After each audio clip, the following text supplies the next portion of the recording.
Yeah, good morning. Today we will discuss water chapter of class 7th.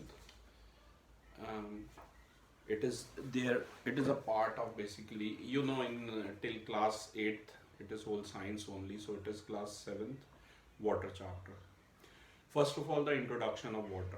Water is the precious resource of earth that is very useful to us for all living organism. जितने भी living organism हैं अर्थ पे सभी के लिए water काफ़ी ज़रूरी है, राइट?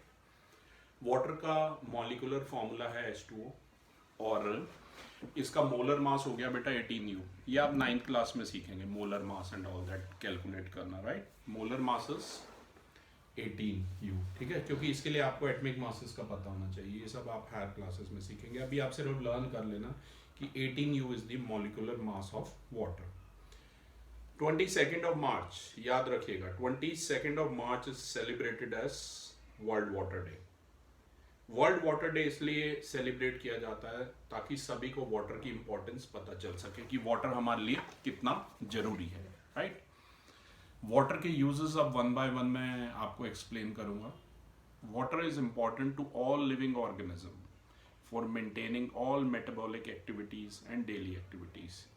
जितने भी लिविंग ऑर्गेनिज्म हैं, जितनी भी जीवित चीज़ें हैं, उन सबको अपनी मेटाबॉलिक एक्टिविटीज़ या डेली की एक्टिविटीज़ में वाटर की ज़रूरत पड़ती है। आपको भी पता है, हमें नहाने के लिए, वॉशरूम में एक्सक्रेट करने जब जाते हैं वाटर की ज़रूरत पड़ती है, कपड़े धोने के लिए, एंडलेस यूजेस हैं वाटर के, ठीक है? Water is needed for regulation of body temperature. जो भी पानी हम पीते हैं उससे हमारा बॉडी टेम्परेचर कंट्रोल रहता है। It is also helpful for growth, digestion, reproduction, metabolism और एक्सक्रेशन, राइट? एक्सक्रेट, जो भी वेस्टेज है हम थ्रो आउट कर देते हैं, ठीक है? Water is a universal solvent. ये हर चीज में मिक्स हो जाता है। It is mixable with all liquids as it can dissolve most of the solutes in it. Water provides habitat for various animals. Actually पहले के टाइम में क्या होता था, जहाँ कोई नियर बाय रिवर होती थी, लेक होती थी, लोग वहीं पर रहना प्रेफर करते थे क्योंकि वाटर उनका डेली नीड का एक पार्ट था, ठीक है? Water provides habitat for various animals in the form of ponds, rivers, seas, etc. Water forms blood, lymph, other body fluids as well.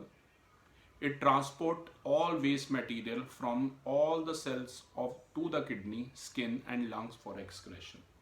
तो जितना भी वेस्ट मटेरियल है उसे बाहर निकालने का काम भी वाटर ही कर रहा है, ठीक है?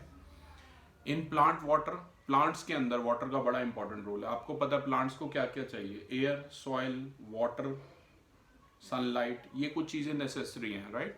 इन plants water maintain cell turgidity for structure and growth, transport nutrient throughout the plants. It help in photosynthesis. Photosynthesis बेटा एक ऐसा प्रोसेस है जिसकी हेल्प से प्लांट्स अपना फूड प्रिपेयर करते हैं। It act as a raw material of transpiration, right? अब वाटर अवेलेबिलिटी की बात करें, फिगर्स काफ़ी इंटरेस्टिंग है, ध्यान से सुनिएगा। 71% ऑफ अर्थ पर पानी ही पानी है, लेकिन ये सारा पानी अर्थ लिविंग ऑर्गेनिज्म कंज्यूम नहीं कर सकते इतनी ज़्यादा अमाउंट में। 71% ऑफ अर्थ पर पानी पानी है। फिगर ये रिप्रेजेंट कर सकते हैं कि जो 97.5% अर्थ वाटर है वो सलाइन है, वो सी की फॉर्म में। सलाइन का मतलब उनमें NaCl, कॉमन सॉल्ट की मात्रा ज़्यादा है, राइट? सोडियम क्लोराइड का अमाउंट ज़्यादा है।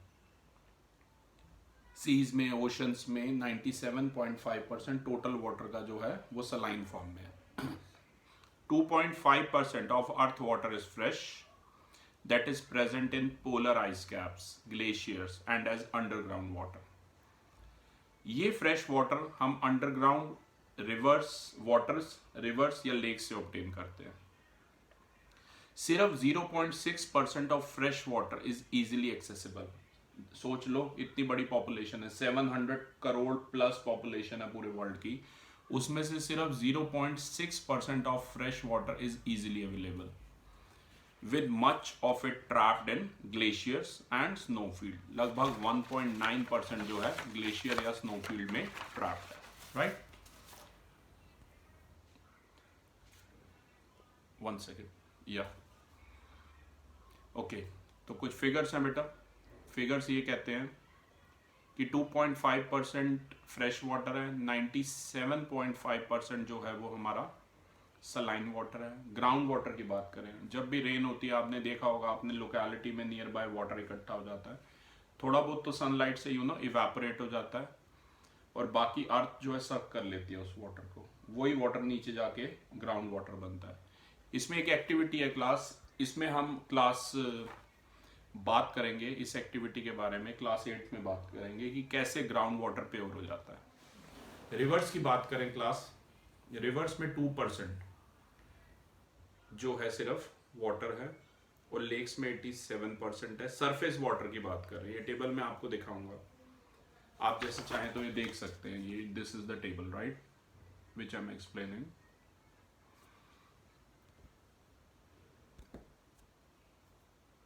वन सेकेंड या अब बात करते हैं डिफरेंट फॉर्म्स ऑफ वाटर की। आपको पता है वाटर सॉलिड, लिक्विड और गैस तीनों स्टेट में अवेलेबल है। Solid state water solid state में आइस में या स्नो जो पड़ती है अर्थ पे उसकी फॉर्म में अवेलेबल होता है, या हेल स्टॉर्म ओलावृष्टि उसकी फॉर्म में भी अवेलेबल होता है। लिक्विड स्टेट में वाटर रिवर्स में, लेक्स में, ओशियंस में या अंडरग्राउंड वाटर में अवेलेबल है। गैशियस स्टेट की बात करें तो water exist as water vapours in the form of atmosphere. अब वाटर साइकिल की बात करें बेटा, वाटर साइकिल एक ऐसा नेचुरल प्रोसेस है जो लगातार अर्थ पे होता रहता है। इसी को हम डिफाइन करते हैं as the circulation of water from earth to atmosphere. Earth से एटमॉस्फेयर में जाता है और एटमॉस्फेयर से वापस अर्थ में आता है। ये वाटर साइकिल की वजह से ही जो वाटर है, it's been millions of year की वाटर यहाँ पर प्रेजेंट है, ठीक है, अर्थ पर। सन से भी ज्यादा पुराना है वाटर, ये ध्यान रखना, ठीक है। इसे हमने 4 फेसेस में किया है डिवाइड, आप फिगर देख सकते हैं क्लास। ओके, ये 4 फेसेस क्या हैं? पहला है इवेपोरेशन। इवेपोरेशन में क्या होता है बेटा, चीजें हीट होती हैं और लिक्विड से स्टीम बन जाता है, ठीक है, या सॉलिड आइस है तो वो लिक्विड वाटर बन जाएगी। ये एक ऐसा प्रोसेस है जिसमें जो वाटर होता है from the earth surface gets converted into water vapours due to the heat of the sun. Sun की हीट की वजह से जो अर्थ सरफेस पे वाटर होता है वो वाटर वेपर्स में कन्वर्ट हो जाता है। यही वाटर वेपर जो है फिर एयर में चले जाते हैं, ठीक है। कंडेंसेशन की बात करें, कंडेंसेशन में यही वाटर वेपर क्या होते हैं बेटा, ठंडे हो जाते हैं और दोबारा लिक्विड वाटर बनाते हैं। The water vapour rises up in the atmosphere and get accumulated above, condenses and form water droplets. यही वाटर वेपर ठंडे होके वाटर ड्रॉपलेट्स बनाते हैं। ये ड्रॉपलेट जो हैं इकट्ठी होती हैं और क्लाउड्स बनाते हैं।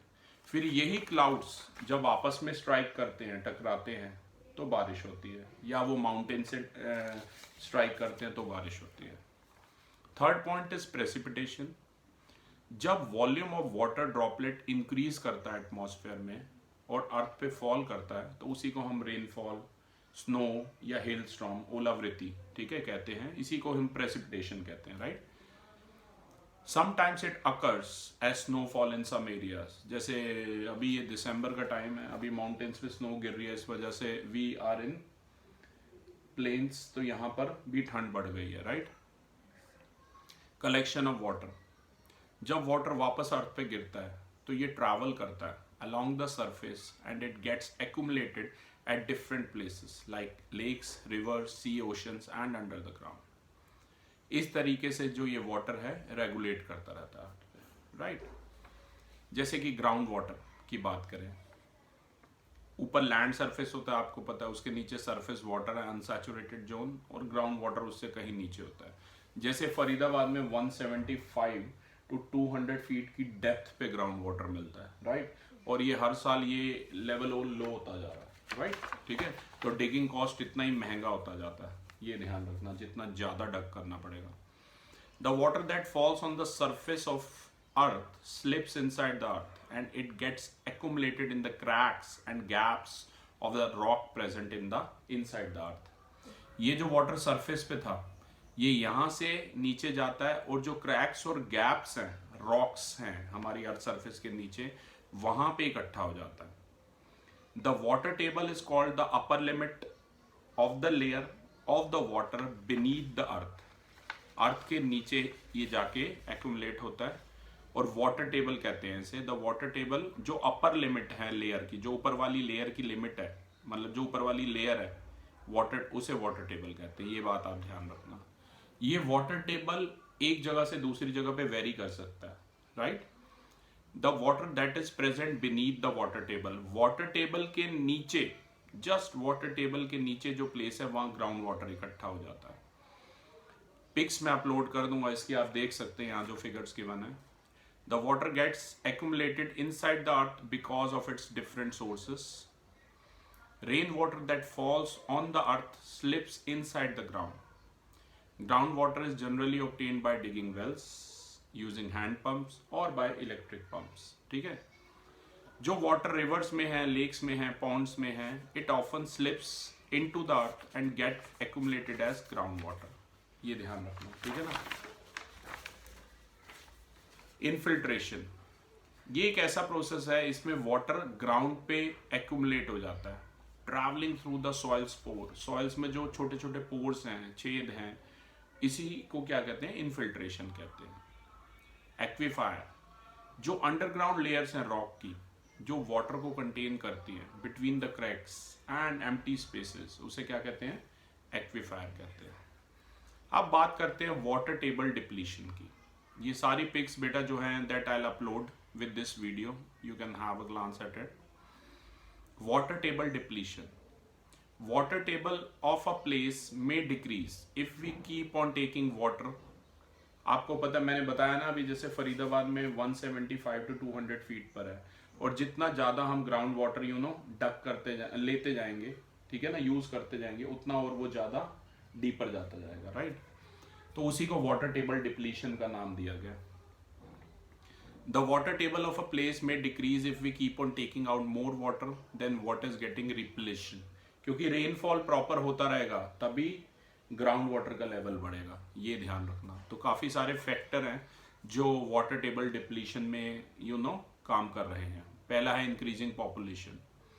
जैसे जैसे पॉपुलेशन इंक्रीज करेगी, फ्रेश वाटर की डिमांड जो है वो बढ़ती जाएगी।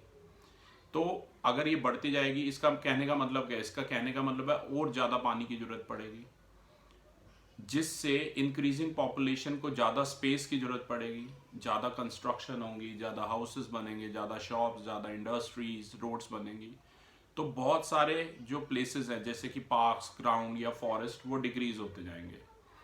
All this reduces the possibility of rain water getting into the soil particle because the concrete floors and roads, वो जो ये कंक्रीट जैसे सीमेंटेड रोड्स हैं, ये सीपेज ऑफ वाटर को अलाउ नहीं करती, मतलब पानी को और अर्थ में जाने नहीं देती।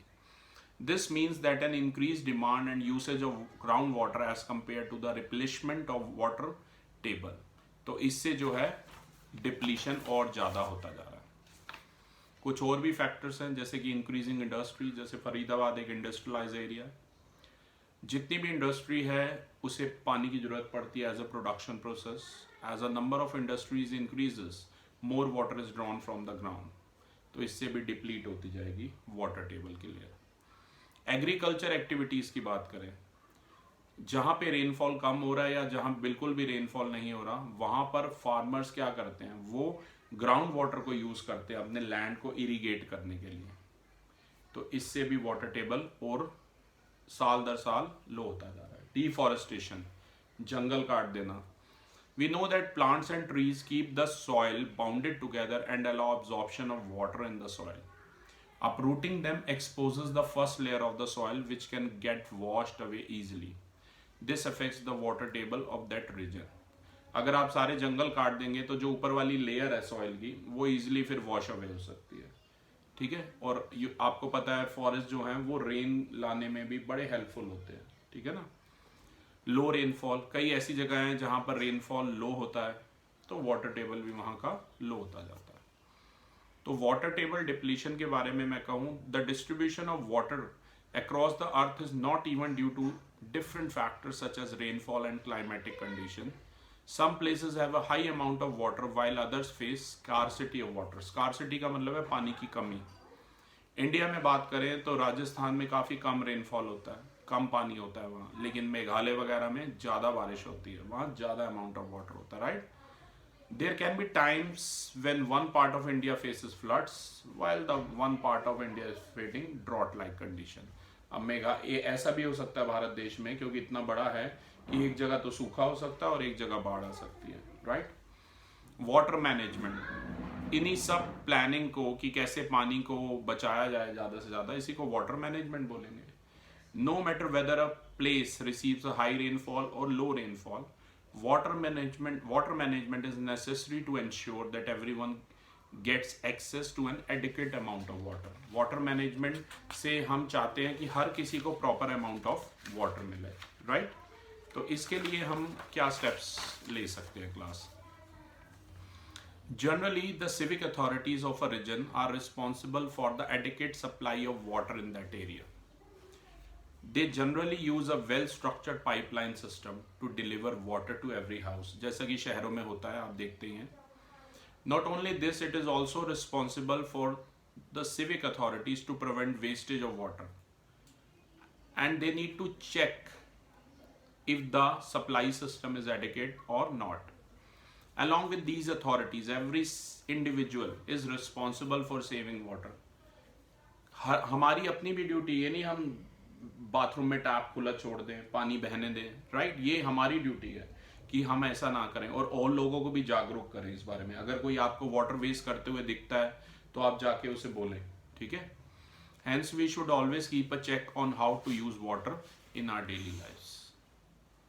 रेन वाटर हार्वेस्टिंग आपने माउंटेन एरियाज पे देखा होगा, क्योंकि वहाँ पाइपलाइन बिछाना is a very typical task, ठीक है ना? तो वो rain water harvesting. The rainwater that falls on the earth is generally allowed to flow away. However, it can be saved and used to replenish the groundwater levels of earth. The process of preventing rainwater from flowing away and storing it for different purposes such as replenishing groundwater. Groundwater का level बढ़ाने के लिए हम rainwater को use कर सकते हैं, जो कि अधिकतर waste हो जाता है, ठीक है? पर rainwater harvesting system से हम groundwater का level बढ़ा सकते हैं. और ऐसा करने के लिए हाउस होल्ड कोर्स और इंडस्ट्रियल पर्पस के लिए इसे रेन वाटर हार्वेस्टिंग कहते हैं. बावड़ीज, ठीक है? इन हिंदी इट इज कॉल्ड बावड़ी. ये एक एंशियंट प्रैक्टिस थी. पुराने समय में भी वाटर स्टोर करने के लिए बावड़ीज का निर्माण किया जाता था, ठीक है? रेन वाटर यहाँ पर कलेक्ट किया जाता था and with time their usage. लेकिन समय के साथ साथ ये यूसेज अभी भी दिल्ली में ना, रानी की बावड़ी और ये सब नाम से आप देख सकते, दिल्ली, मध्य प्रदेश, राजस्थान, यहाँ पर. Now due to scarcity rainfall people are again using them to solve the problem of water storage. एक और मेथड है ड्रिप इरिगेशन. ये भी एक फार्मर्स के द्वारा ये टेक्निक यूज की जाती है अपने खेतों में.